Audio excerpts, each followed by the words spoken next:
Hey guys, welcome to the first episode of Interview with the Mexican. This is the Mexican. Hi. Hola. This is where we're going to be talking about tools and strategies to be your fittest, happiest, strongest self. I'm Natalie, and in this interview we are turning the tables a little bit. I'm going to be interviewing this guy. He normally does the interviewing, so this is a nice change of pace. Mm-hmm. So since this is our first episode, we are going to talk a little bit more about Miguel himself, kind of see a little bit. Boring. So boring, but you're going to have to sit through it. It'll be fun. So I have some questions about him, and then we're going to talk a little bit about some common struggles that our clients and probably some of you have over the holidays. So, are you ready to go? I'm ready. Ready? All right, let's go. By the way, I don't know what's in those cards. I have an idea of a couple questions, but this should be interesting. Some of them are fun. So I made up some are from our clients. Okay. So we'll see. Some are from coaches too. Okay. So this first question is something that we actually ask a lot of our clients coming in. Mm-hmm. What is your why? You know, what is your why for working on being your fittest, happiest, strongest self? For me, it's evolved a lot, right? I was overweight at one point, and so at the beginning, the motivation was just to not be overweight, but then it changed into just part of who I was. And then it became less of just a thing that I do, and it became more of a who I am, right? So for me, something that helps me stay on track or not go off the deep end is that I have a responsibility to the team, to our clients, and that responsibility helps me not just be like, bring it, pizza and tacos daily until I barf, which I probably would if I didn't have. Who wouldn't want that? Yeah. Other than the barfing, that doesn't sound fun. Yeah, go big or go home. Oh, exactly. But so that's part of what really keeps me going in terms of fitness and not eating myself into a coma. But a fundamental change in the motivation is that now I need it for just my mental health, right? It's no longer about how can I get my body to a certain place. It's more of I need this as a way to stay sane. Okay. Yeah. It's scary, an insane Miguel. Well, it helps me, it helps me be better at managing stress. It helps me be a better dad, a better friend, a better coach, right? Okay.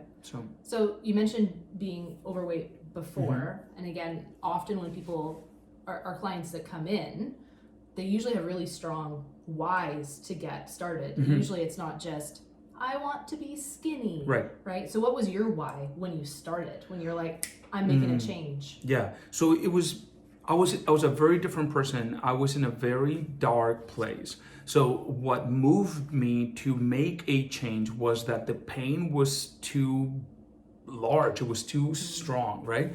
So sometimes that may be the case for you. It's pain that moves you, discomfort, not liking where you're at, that moves you to make a change. And that's what happened to me. I just found myself feeling very much lost, like I didn't know who I was. I saw myself in the mirror and I did not like anything about what I saw. At first, I only thought that it was my physical self that I didn't like and that was the cause of my unhappiness. Now I know that's not the case. It was the other way around. My unhappiness was the cause and the reason why I was abusing my body and not treating my body well, which then led me to gain 80 pounds, right? But so that was my why then. It was just, I am in too much pain. I feel that I am not worth anything. And I don't want to feel like that anymore. So that's where it started. That's why if a client comes in and the only thing they can think of is the massive pain of discomfort of seeing themselves in the mirror, and that's all they can point to, I don't shit on that. because I started there, and along the way I learned, oh, wait a minute, it's about a lot more than that. So it's evolved a lot. It's Yeah. kind of shaped how you talk to clients when they come in. yeah, 100%. But if somebody had told me at that point, hey, do not feel shitty about how you feel, well, I can't just like turn it on or turn it off, right? And that guilt and shame would not have made the journey easier for me. Yeah. So it's almost like I had to go through that. So now if you come in and you're like, it's not just about being thin for me, it's not about my self-esteem or how I feel in my body, I want to be this amazing version of me, that's cool too, but you can start anywhere. Okay. Yeah, that's awesome. And so kind of connected to that, another thing that we ask clients when they come in is, if you're feeling, down or unmotivated, what is one thing that we can, tell you to like get you off the couch? So, right, you just talked about not, not eating all of the tacos and all of that. So when you feel the need to eat all of the tacos and just be like, nope, I just need to keep doing it, what do you tell yourself? So okay. So it's a hard question. It's a hard question, and I could give you the vanilla answer, but I don't want to do that, right? So that's not what this interview that's not what with this the is Mexican about. for. Exactly. Yeah, that's So what we want. so there's two places I can go to bring myself out of a funk, because I still get in funks, like Who doesn't? Yeah. like everybody. Yeah.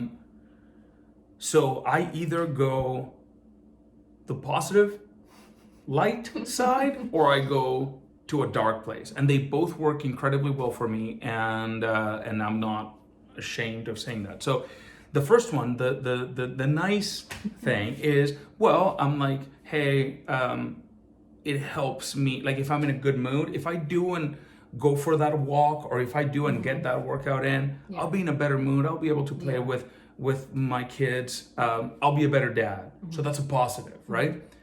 Sometimes that's not enough.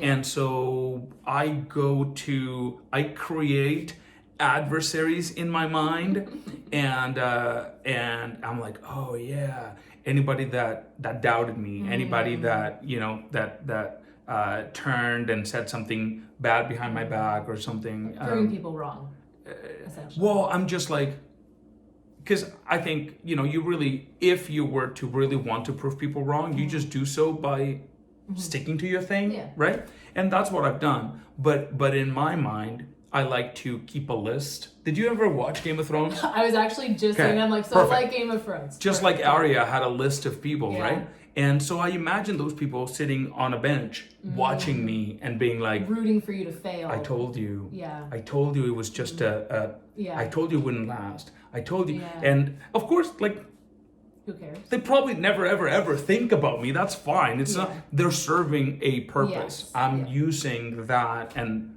the Mexican spicy side comes out, and I'm like, I'm gonna fuck shit up.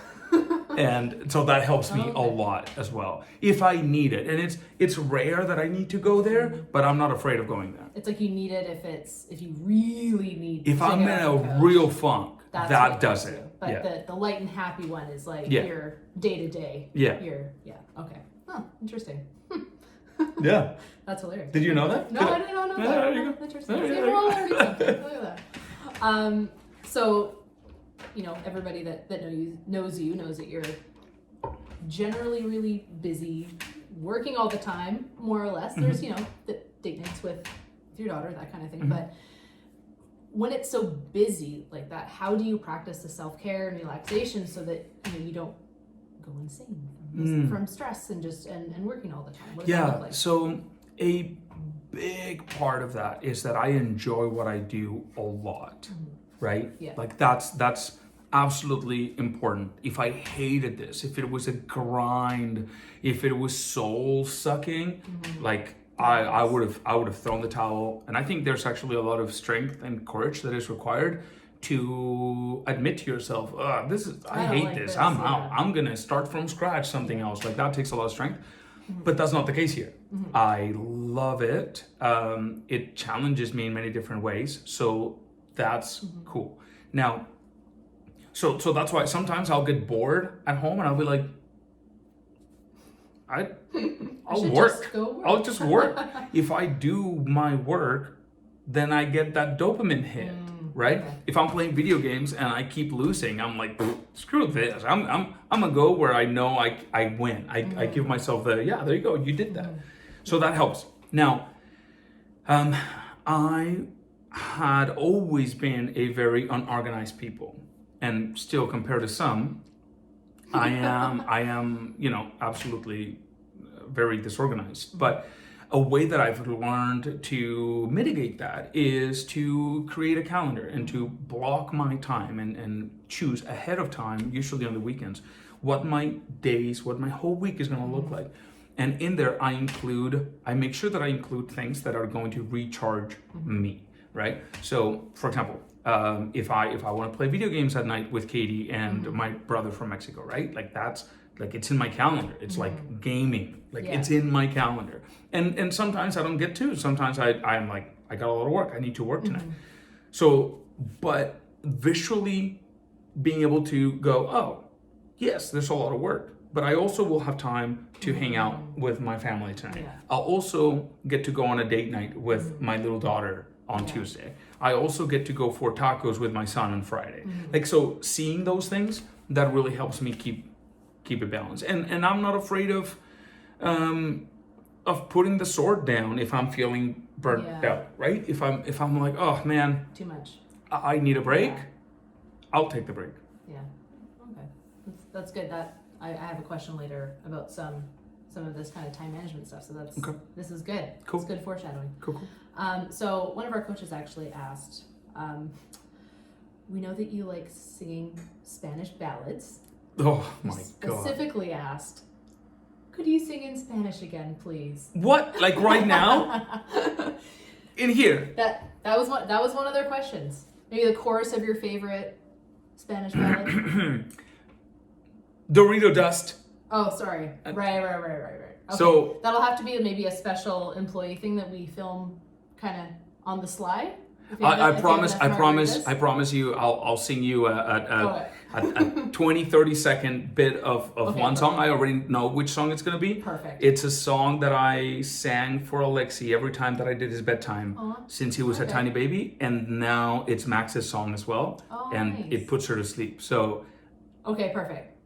I promise it. It'll just be lullaby coming up. Yeah, and it won't be good. It's not like the lack of Dorito dust in my throat will make it any better, but at least it won't be horrendous. So there's a reason why I chose this career versus the singing. You could have been a major so star. that was my dream.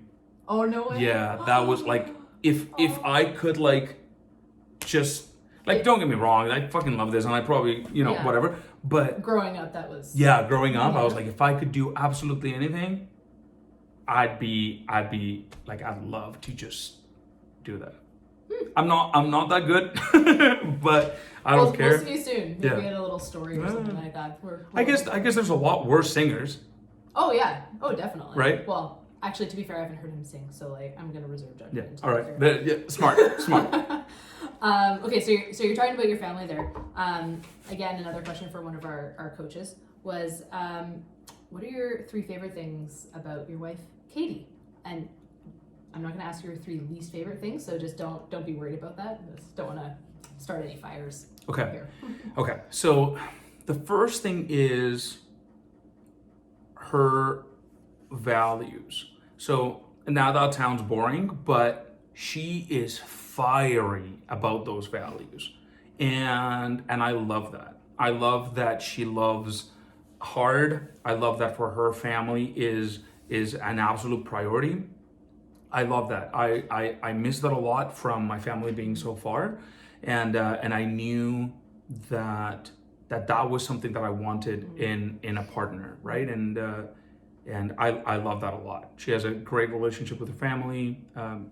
And because of that, I have a home where we're like this, right? Yeah. So I love that. That's one. Number 2, her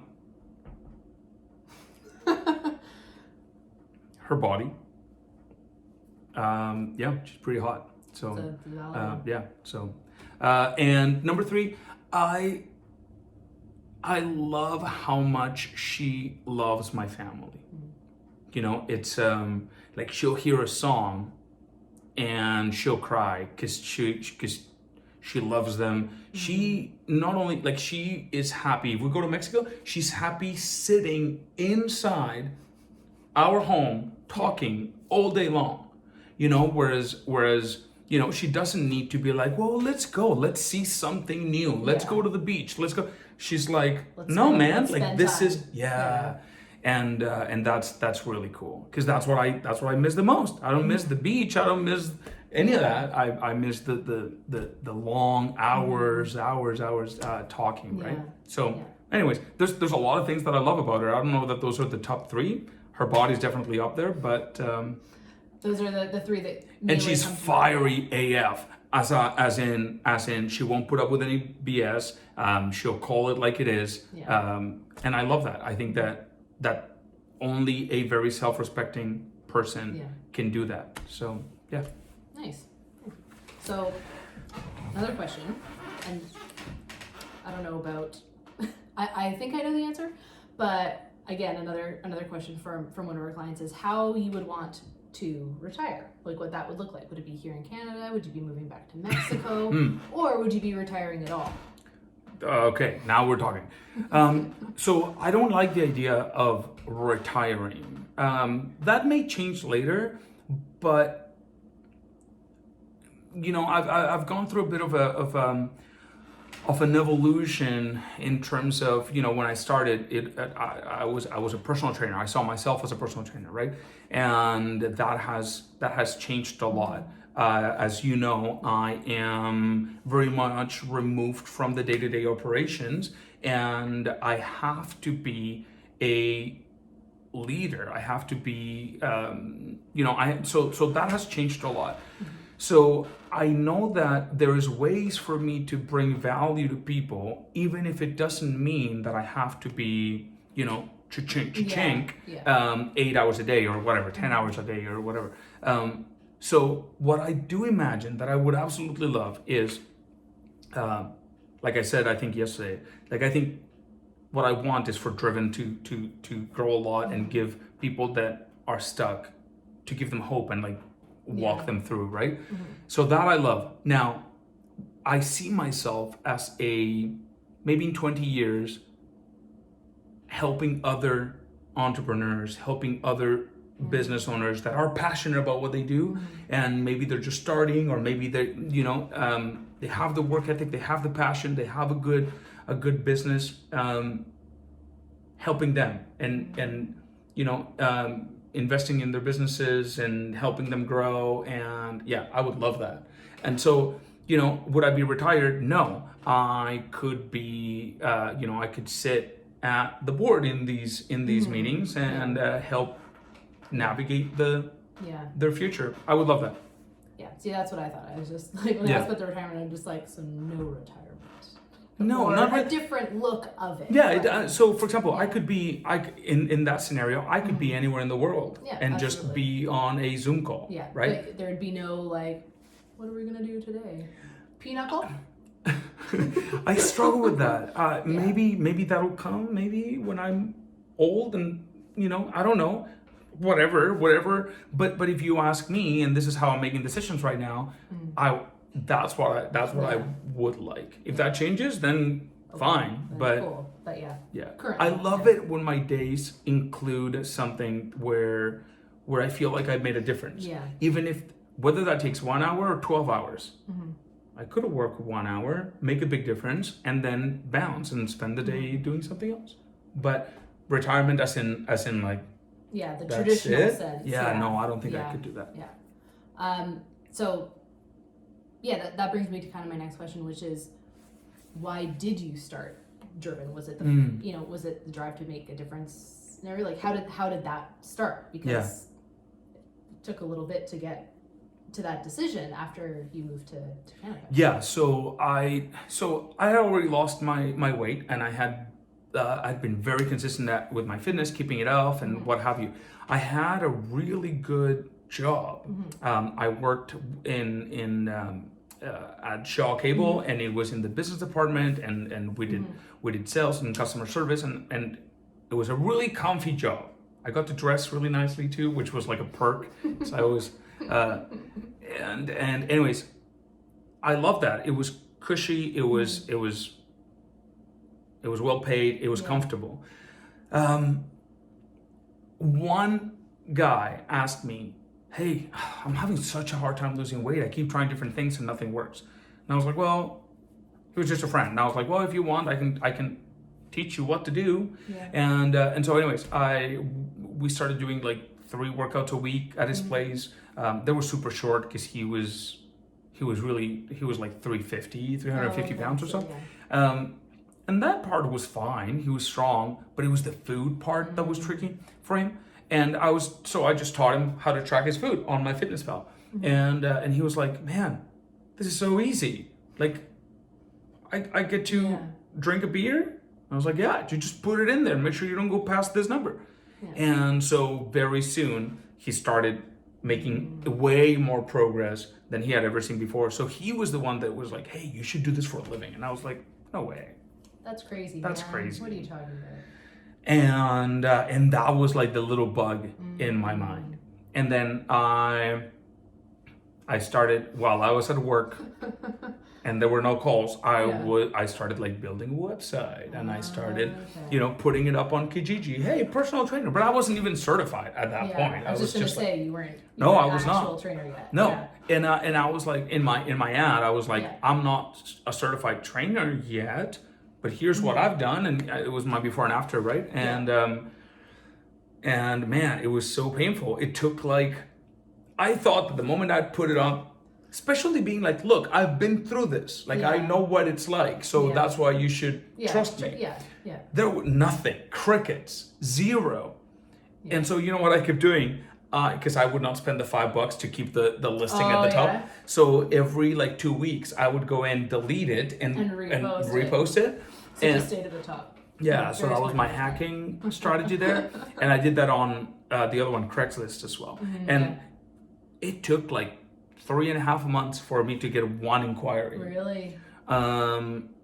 But then that one led to a group of 3 friends working out all 3, like 3-on-1. Yeah. And they started getting results immediately. One of them 3 was my first client. So in 8 months, she lost over almost 124 pounds. Oh, wow. So it didn't even take that long for me to be like, this is where it's at. This is what I want. Yeah. And so I had 2 opportunities at Shaw for a better position, and I just kept passing on them. And then I finally told my boss that my heart just wasn't in it anymore, and that I was pursuing this. And she was great. To this day, I love her. She's a really good friend, and I owe her so much because she said, "Cool, for as long as you're here, make sure that your performance stays where it's at. And if you know that's where your heart is, go for it."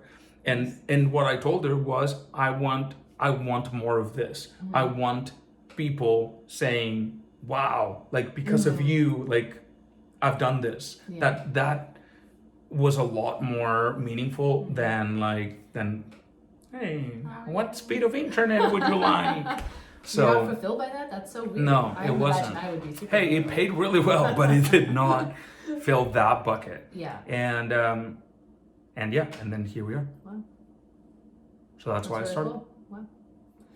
Well, that gives us a good idea of kind of where you came from. I have a couple tougher questions about your outlook on some things. Okay. So the first one is, as we know, like these days, weight loss and that kind of thing is a really controversial subject. What are your thoughts on body positivity and just being healthy at any size? Yeah, so I think that weight loss shouldn't be a controversial thing, right? But I do acknowledge that it is. So someone asked me a few years ago, like, are you you're really going to be the weight loss guy? Like, are you sure that that's how you want to be seen? And I was like, yeah, what is the problem? Yeah. And no, I just want to make sure that that's what you, and I'm like, well, and see, I think that the key there is I've been through that change. And I know that what made me the person that I am today, where I am happy and I'm fulfilled, is not because I lost 80 pounds. It's because of what I learned about myself during that journey. So I don't see any problem with weight loss. I think that health at any size, to a certain degree, that's true. So, you can be slightly heavier than what's considered average and be healthy and be strong and be fit and be active. 100%.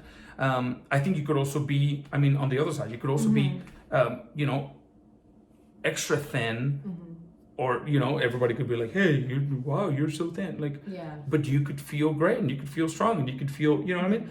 So I got nothing to say to those people. Like, I'm like, good, cool. If you're there, awesome. Right? I think a trap that the body positivity movement has fallen into is the assumption that if you're not happy about where you're at, that the problem is that you don't feel happy. The problem is that you should just not feel like that, and that you should change nothing if you're unhappy. Because I'm like, well, just to be body positive. Just to be, like, here's what I think. So, and sorry if this goes a little bit deeper than we expected it to, but I think that, when we say love your body, we should differentiate between, some people think that means just, okay, then I should love how my body looks, and I don't think that's the case. I think that you should love your body, period, end of story, right? What does that look like? In my mind, this is showing appreciation for your body, for what your body does for you. AKA, I have arms and I can hug my daughter with these arms. I have lungs and they allow me to breathe. I have legs, and you know what I mean? Versus, I love every ounce of how my body looks and operates, and I don't think so. It gets a little bit all over the place, but here's what I think. I think that if you are unhappy about anything in your life, you have the power to change it, right? Now, the lie to which body positivity has become like an alternative for is hey, if you just lose the weight, you'll be happy. Yeah, that's bullshit. Yeah. That is bullshit. And if you didn't love yourself before, you're that's probably right. not going to love yourself after. That's right. Like, you're still the same human if you don't dig deeper than what you're eating and the size of your body. But I think that we as humans, we need to take ownership of our internal dialogue. And that will never happen if everybody's telling you, hey, you feel like shit? Well, that's okay. You should not feel like shit. You should be happy where you are. Yeah. Well, but I'm not. So what? Now I have guilt on top of it all. So it's I guess it can be a touchy subject, right? People are very sensitive nowadays. People fall apart if they feel slightly I don't know, like somebody's saying, well, you could work on yourself. How dare you? Those people are obviously not my people, because I'm not gonna bullshit you. I'm gonna give it to you straight. And if you're telling me that you feel terrible about not fitting in your clothes, and that when your kids want to play, you keep just being like, no, just go on the iPad, and that it's been months and months since you've let your partner come near you because you don't feel comfortable.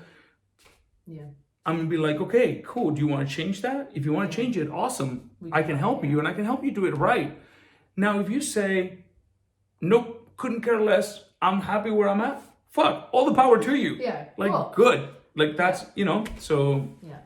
But it's very easy, I think, to just point at weight loss or some of the, the ridiculous parameters that the industry has set, right? Yeah. Like, oh, look at this person, and they're like absolutely perfect and photoshopped and shit. That's ridiculous. But we know that, like, we understand that. We're not dum-dums.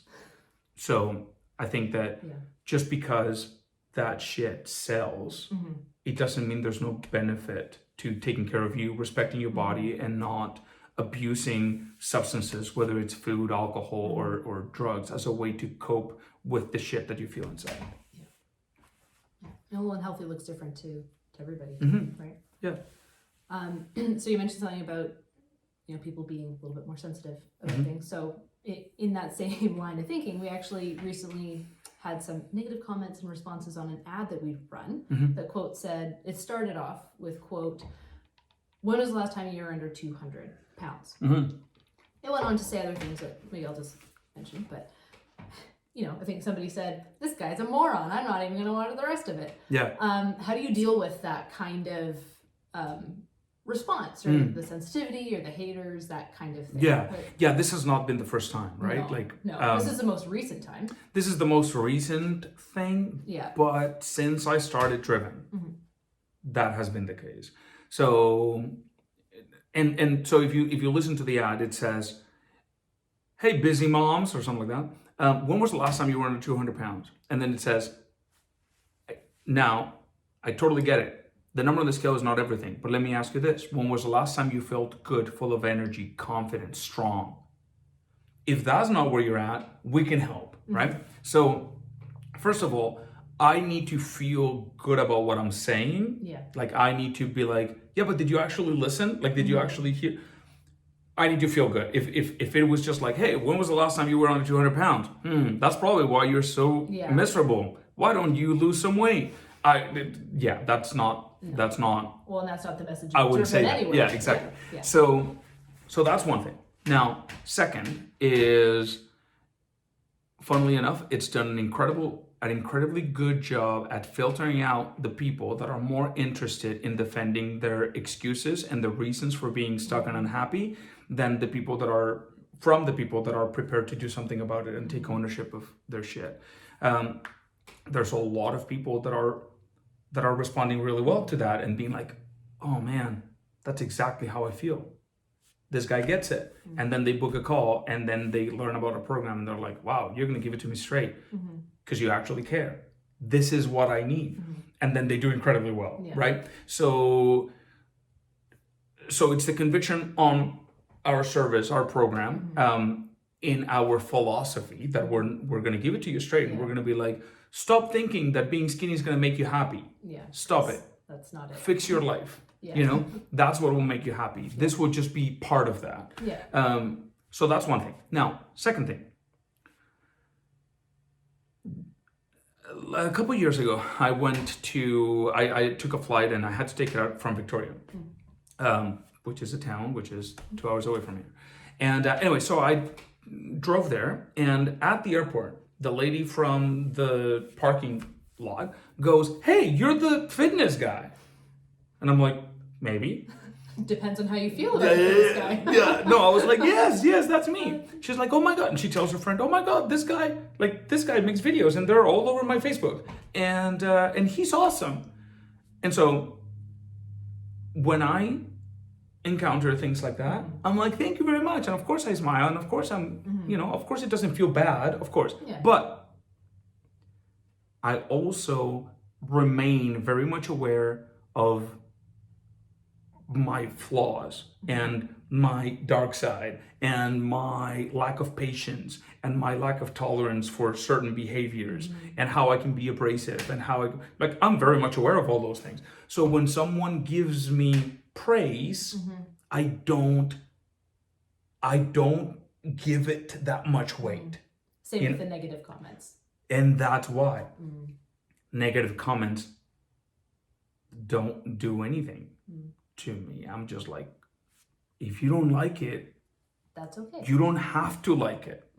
You don't have to like me, right? So that makes it really easy. I think the problem is when the praise means so much to you, then by definition, you're setting yourself up for when inevitably someone doesn't like you and gives you a piece of feedback, you're gonna fall apart because that's how much weight you're putting on other people's opinions, right? So you just try to remain very neutral between the positive and the negative. Yeah, I've told this for several years. I don't want to be remembered as the best person in the planet. That's not I'm not I'm not gonna be remembered as Mother Teresa. I'm not. No, I'm not, and that's not my goal. So it's fine. So I'm okay. Yeah. So another one, which is, again, you kind of mentioned just being skinny, like that's Mm-hmm. just being skinny is not necessarily going to make you happy. So there are like a ton of quick fixes out there, like the cool sculpture, like things with lasers where it happens, like you can lose this much immediately, right? What are your thoughts on that? Like there is definitely a societal trend towards like, I want it done tomorrow. And that's very much not what our program is like. So what are your thoughts on that? I think that will never change. No. I think that we always want things done in the fastest, easiest possible way, right? And yeah, for as long as we remain human, I think that'll be part of the reality of our existence. I mean, you can look at anything from the car we drive to the clothes we wear to whatever. We want things fast. We want things easy. Is it good? No, definitely. I mean, quick fixes don't work. But if you had told me, I remember when I was at my heaviest, I remember sitting back and just thinking, man, if somebody could just come and be like, if you take this pill, it'll be done. Yeah. And I was like, I was a broke ass 18-year-old. Okay, I had not a cent to my name because I still lived with my parents. Anyways, I was in university. I wasn't a complete dum-dum.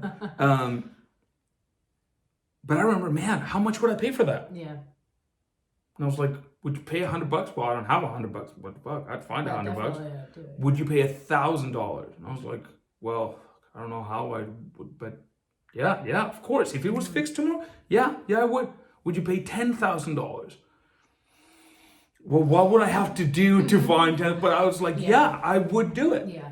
Now, obviously, because I tried so many quick fixes, tried so many shortcuts, and I learned that they didn't work. By law of elimination, I ended up like, all right, well, I guess what should I do then if these things are not something else? And then eventually I was like, oh, right, the slow and steady approach is what works. I gotta fix my relationship with food and look at the kind of person that I want to be, not just the weight, right? And once I committed to that, oh, surprise, it worked, right? So I think it's an inevitability of the human condition that we always want things fast and easy. But once you've bumped up against the wall several times, you go, okay, well, sooner or later, some of us go, all right, I've tried things like this enough. I'm ready for something different. Yeah. And that's when sometimes you actually find what works. Yeah. Have you encountered clients that kind of try to give up on the more kind of sustainable approach to be like, I want something quicker? Yeah. What have you said to them to address that, I guess? Yeah, it's one of those things where you can only take a horse to water, right? Yeah. But so, for example, not long ago, a client that came in with a mindset of, I need to be stricter with myself. I need to be more disciplined. So she came in with that mindset. And, I think in her first month, she lost like 10 pounds or whatever. Oh, nice. Good for her. Which is pretty average for our program. But then she sent me a message and she was like, hey, I don't know if I'm a good fit. And I'm like, what do you mean? Because from what I see, this is the mindset that you came with. And what we're teaching you is how to enjoy the journey. Look at how much progress you've made in your first month. And we're trying to help you. You're learning how to reestablish a proper relationship with food. How to do this in an enjoyable way. And it's working. Yeah. It sounds to me like this is exactly what you need. It may not be. You may be like, I don't want to hear it. And I'm like, if that's where you're at, that's okay. But I just want to make sure you're making a decision with this information on the table. Yeah. And that's what I would say to anybody that finds themselves in that situation, right? Ultimately, that's why it's not just about losing the weight. It's about what kind of person you want to be. If you're the kind of person that when you encounter challenges or obstacles, you throw the towel immediately, forget about the program that you just quit. Being a quitter becomes part of your identity. Yeah. And that shit will fuck you up. It'll follow you. It'll permeate every area of your life. You'll quit on your relationships. You'll quit on your own dreams and goals. And you'll be destined to a miserable, mediocre life where you quit. And that is scary AF to me.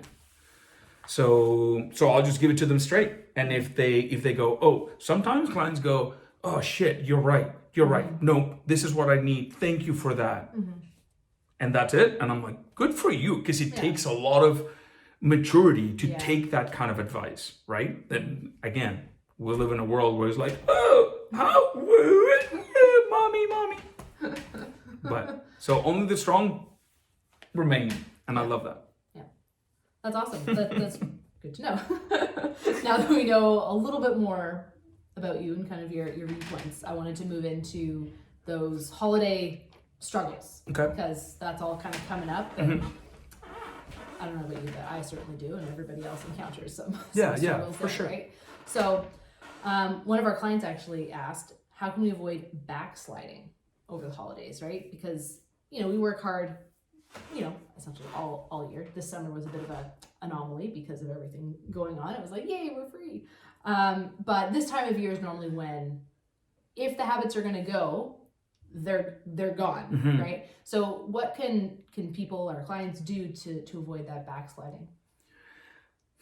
So I think it's totally normal to love food and enjoy food, right? It's part of life. And in times when you're going to be around family and that doesn't happen all the time, I'm a fan of enjoying it, right? I'm a fan of enjoying it without the guilt, without the shame. But that only happens if you make a conscious decision to enjoy it, right? And so I think that what we need to do is we need to set our own expectations of ourselves and set up the systems, the guardrails that will prevent us from going too far out. For example, if you're a client and you're working with one of our coaches, then that means maybe you tell your coach, hey, guess what? For the month of December, from December 15th till January, 7th, I don't want to worry about losing weight. I just want to enjoy it. I want to have a good time. Just maintain. Like I'll be happy if I don't gain, more than 4 pounds over those weeks.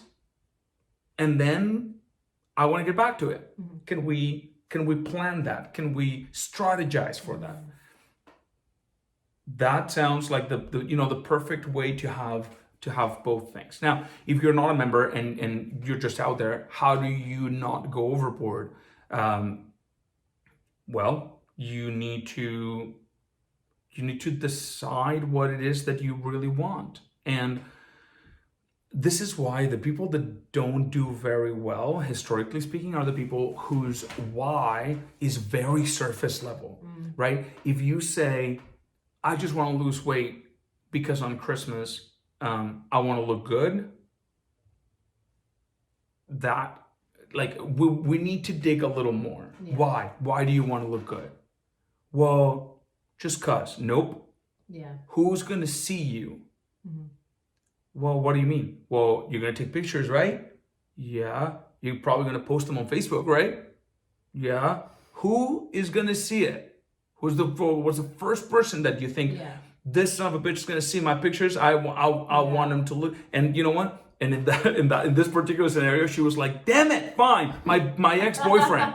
I'm like, okay. There we go. What happened? Well, he was an asshole and blah, blah, and he cheated on me and blah, blah. I'm like, okay. So is this your way of owning yourself and being like, yeah, son of a bitch, this is what you missed out on. Yeah. But forget about you.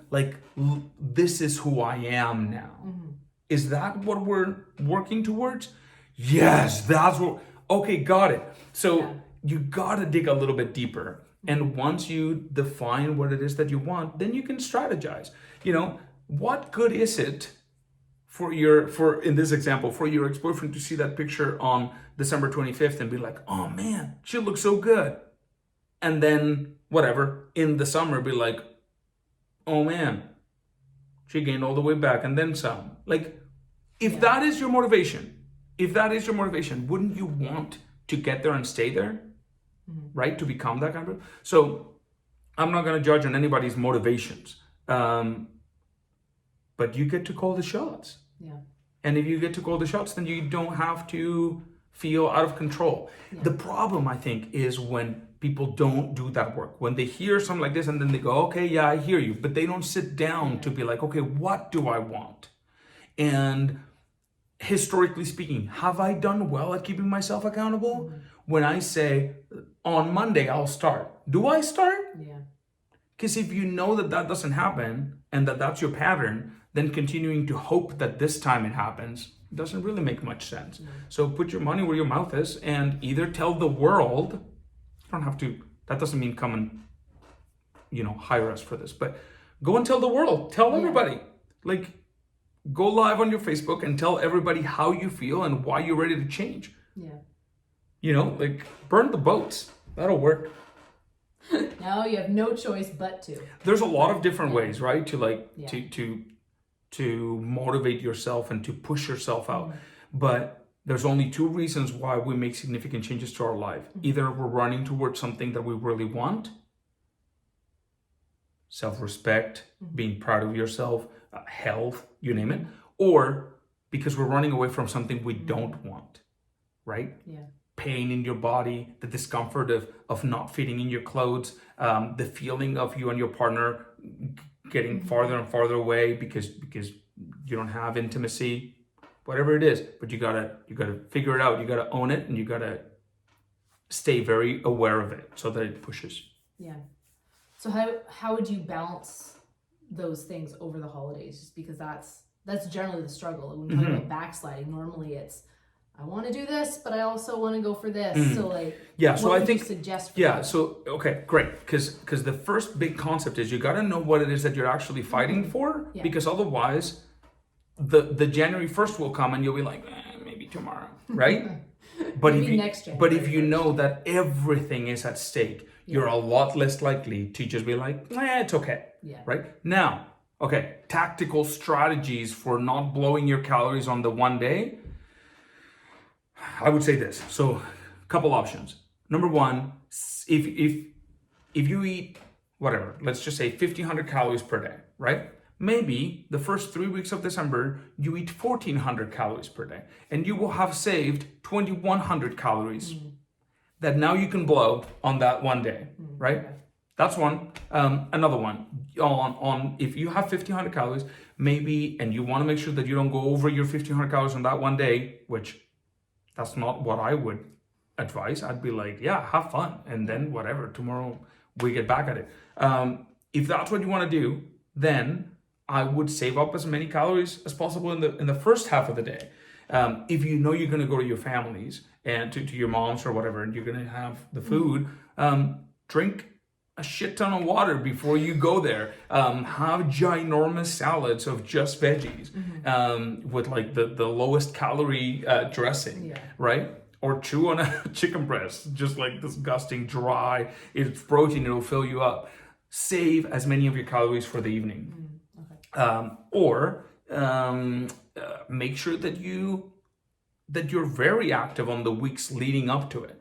So you can save So you're burning more calories. Maybe you're just burning an extra 100 calories per day for the first 3 weeks of December. That's 2,100 calories that you've burnt now, in addition to what you normally would have. So it's a lot more about planning ahead again. Yeah. Right. Okay. And if you blow it, if you're like, damn it, that's okay. Just turn the page. New day. Yeah. Just carry on. Yep. Yeah. So that's part of the other problem I know that I've struggled with is the motivation over that time to actually even to do any of it. And normally motivation comes and goes. again, normally over the holidays, it goes. That's generally what happens. So we just talked about some kind of the planning that goes ahead, but how can people stay at least somewhat motivated to, be active, do the meal prep if they've been normally doing meal prep, but like just to keep those healthy habits going? How do you keep motivated when so much is working against you? Yeah, the problem is motivation is not what drives action. Motivation is not the spark. I may have written a book on this. What? That you could benefit from reading. Motivation is not the spark. Action is the spark. So if you, for example, if you decide that's it, I'm gonna go for a walk right now. You get up, you go for a walk. You'll feel good. Yeah. That action will then motivate you to do it again because you felt good. And so as you continue that loop, then it becomes a habit. And that's how you get to a point where you don't need motivation to do the thing. The problem on these days is really what you're talking about is a lack of alignment between what you say you want and what you actually want. That's what's really at the core. Because you're saying, I want to stay on track. I want to be motivated. I want to work out today, but really you don't want to. Yeah. Whereas if you said, I guess maybe I should be working out and eating well today or meal prepping today, but I really don't want to. So I'm just going to enjoy this week and get back at it. Now there's no problem. Yeah. It's the lack of alignment between saying what you want and actually wanting what you say you want. Now, if you want to get to a point where you don't need motivation and it's easy and you don't even think about it, it's like brushing your teeth, great. But that takes time. You need to build that up. So great, today is November 5th.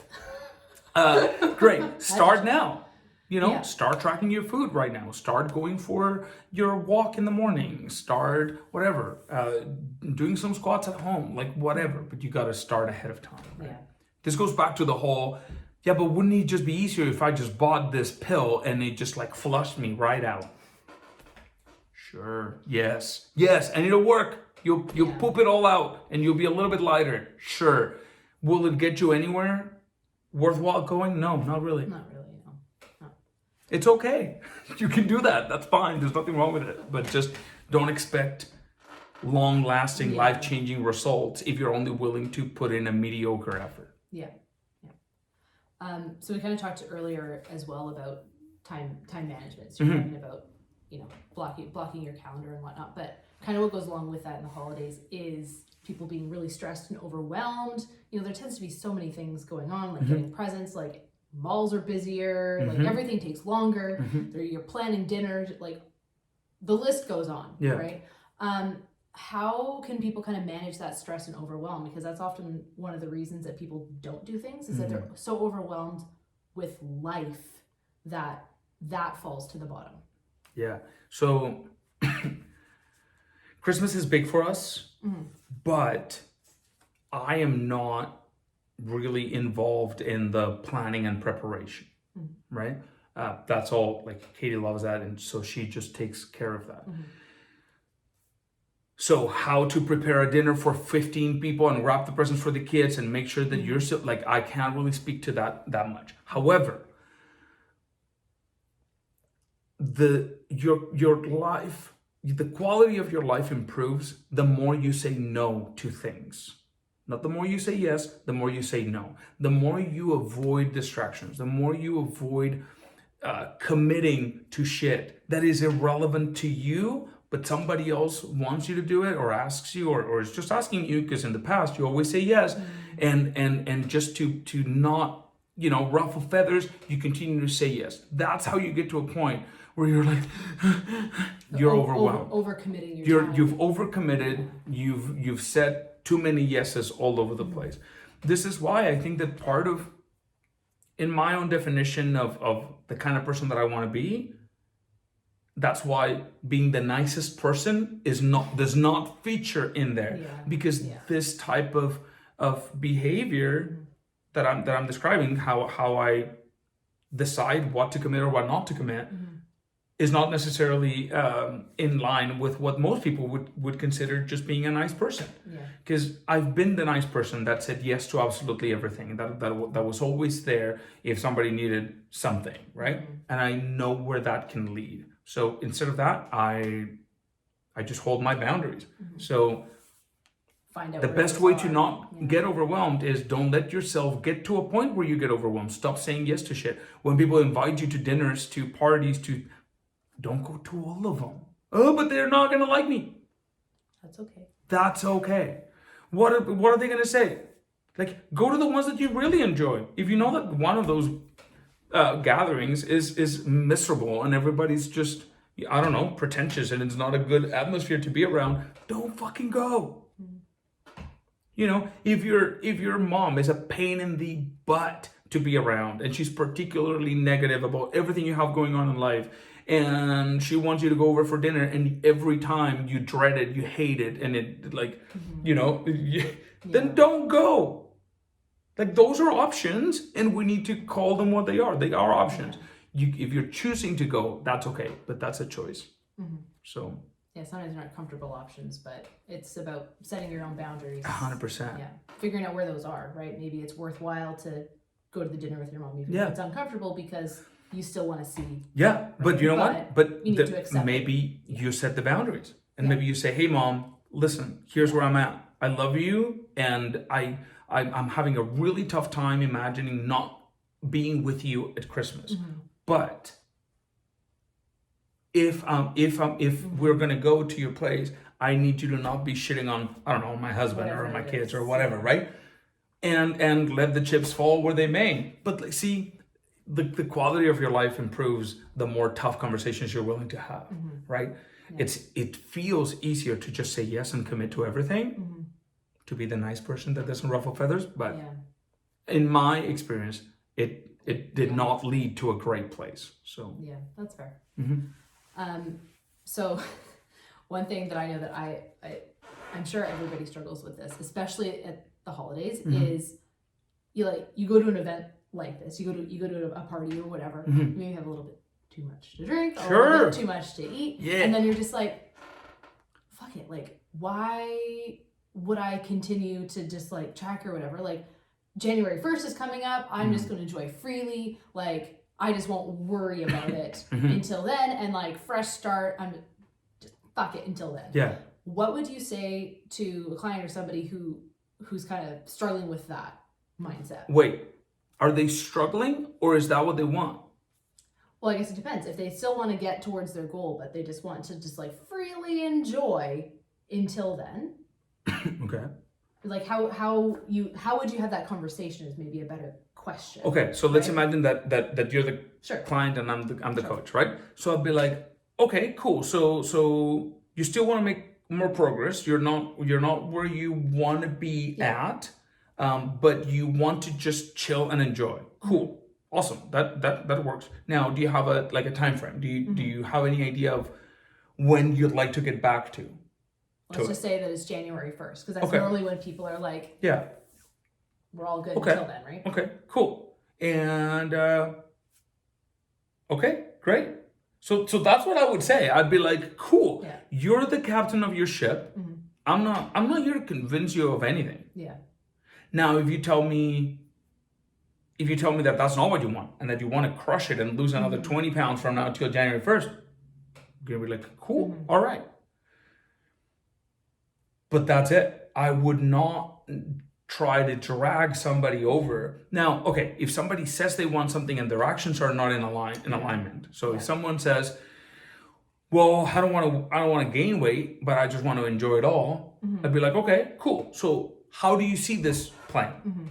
You tell me, like, how, obviously there's going to be variances in your weight. That's normal, right? Even when you're trying, that happens. So how would you like me to help you accomplish that?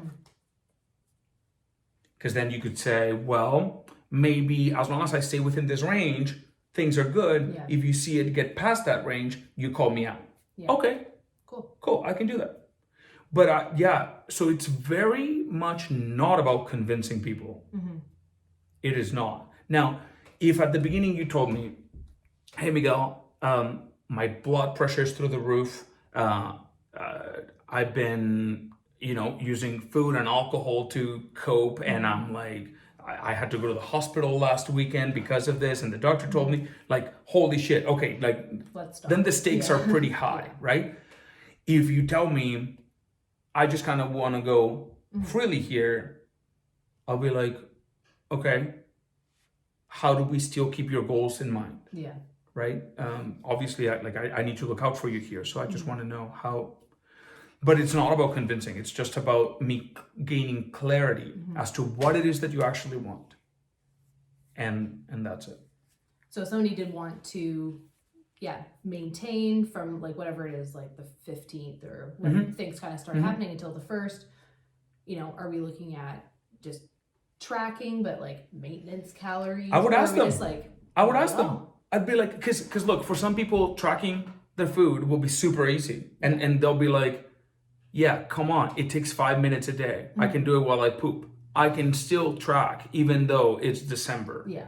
Then you go, cool. If somebody else though says, oh, tracking my food is so painful for me. It's overwhelming. It's blah blah blah. I hate it. I'll be like, cool. Then don't do that, right? Yeah. So it's less about steering the journey and more about gaining clarity on what it is that the client wants so that we can support them. If the client says, no, I don't want to track.